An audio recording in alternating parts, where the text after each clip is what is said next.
Welcome to Cinematic Recaps. This scene is from a movie called The Chronicles of Riddick. Sit back and enjoy to see what happens.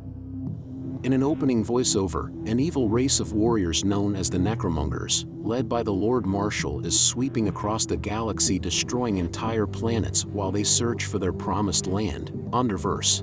If the inhabitants of a planet will not convert to their fanatical culture, the planet is destroyed using advanced technology. Their only weakness is a race of people called Furions, which they wiped out long ago. Richard B. Riddick is the last surviving Furion in the race. In the next opening scene, a long-haired Riddick is running across the snowy surface of Planet 6 in the UV system as a merc named Tooms and his crew pursue Riddick in their ship. The merc flies after Riddick into a cave where Riddick proceeds to kill the crew of the ship, saving Tooms for last. Riddick finds out that the bounty for his head is $1.5 million and was offered by someone on the planet Helion Prime. Riddick throws Tooms off of the ship and flies off to Helion Prime. On Helion Prime, we find the bounty was offered by the same man, Imam, whom Riddick saved from the planet in pitch black 5 years ago. Imam has a beautiful wife now and a young daughter. Imam explains to Riddick that he had Jackie in his care and then she ran away looking for Riddick. She killed some people and is now residing in a prison on the planet Crematoria. A ghost-like person, Arion, shows up at Imam's house and explains to Riddick what the Necromongers can do and that they need his help. Just then we see that Helion Prime guards are trying to break down Imam's doors because he has an escaped convict in there. They break through and find Riddick in a dark room with just candles lit. He then says, "I hope you're not afraid of the dark," and then snuffs the candles with his hands and kills all the guards thanks to his night vision, which give him the ability to see in the dark. We then see the Necromonger fleet landing on Helion Prime. The Necromongers storm out of their ships, killing everything in sight. They find Imam and his family. Imam leads the guards away from his family and they kill him.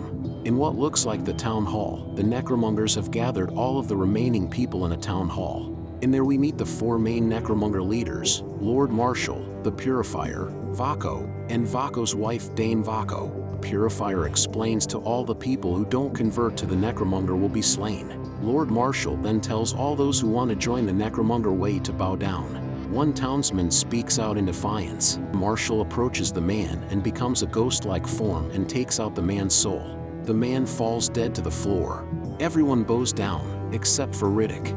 Vako approaches Riddick and tells him to bow or die. Riddick points out a huge muscular soldier with 2 axes and says he'd like to take him on. Lord Marshal claims that was his best man.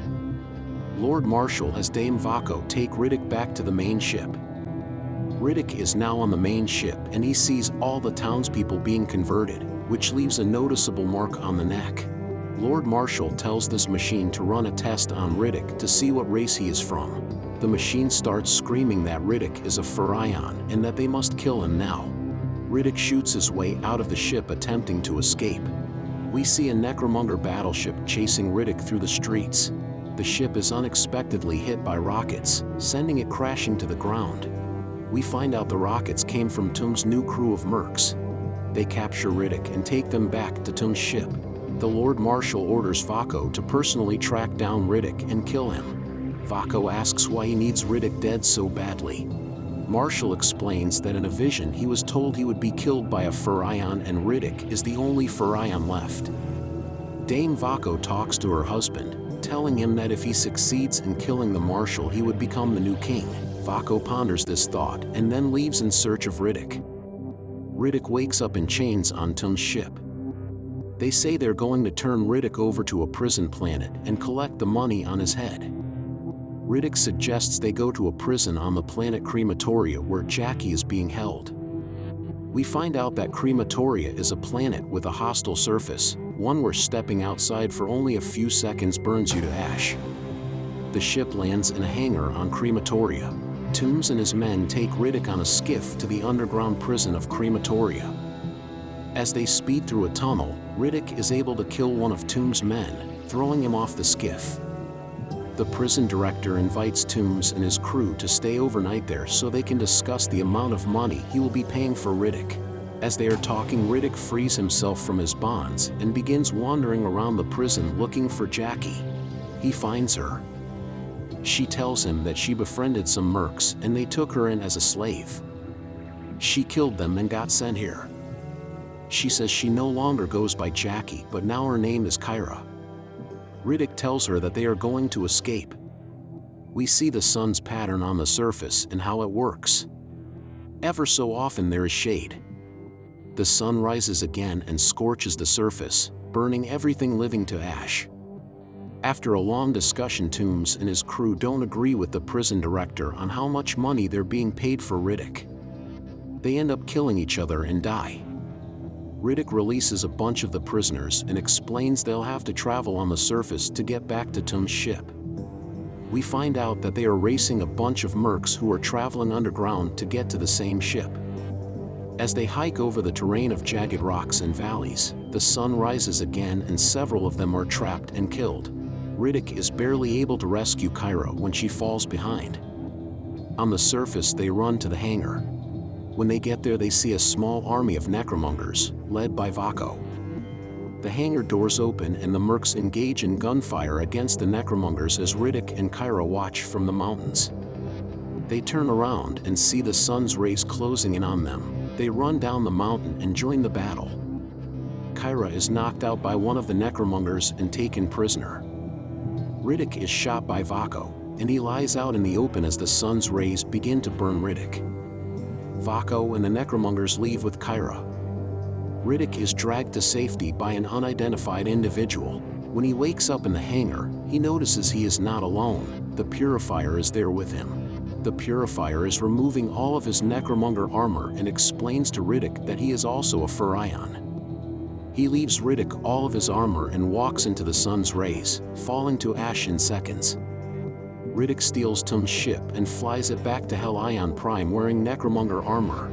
On the Necromonger ship, Dame Vaco sees that Riddick is on board because she saw his glowing eyes through the armor. She runs back to Vaco and informs him that Riddick is on board. She tells him to let Riddick almost kill Marshall and then kill Marshall himself so Vaco will become the new Lord of the Necromongers. Riddick finds Lord Marshall in the throne room and tries to stab him from behind, but Vaco uses his ghost-like abilities to teleport to somewhere else. Marshall then shows Riddick the new and improved Kyra. She has a hole in her neck and has been converted to Necromonger. Necromongers form a circle around Riddick and Marshall as they begin to fight. Every time Riddick swings at Marshall, he teleports somewhere else. Marshall tackles Riddick to the ground and tries to remove his soul. Kyra runs in and stabs Marshall in the back. Marshall hits Kyra, throwing her backwards where she's impaled and dies. Vaco steps in with a huge axe. Marshall asks Vaco to finish Riddick off for him, but Vaco moves towards Marshall. Vaco raises the axe to Marshall's head and Marshall's ghost form teleports over to Riddick as Vaco brings the axe down and misses. Riddick takes a knife and stabs it down into Marshall's head and breaks off the handle. Riddick falls back into Lord Marshall's throne. Arion approaches Riddick and tells him, "You keep what you kill." We pan out as we see all the Necromongers bow down to Riddick, now the new leader of the Necromongers. And that is the end of this movie. I hope you enjoyed it. Make sure to like, subscribe, and turn on the notification bell for weekly updates of movie recaps like this. Comment what movie you want next. Thanks for watching.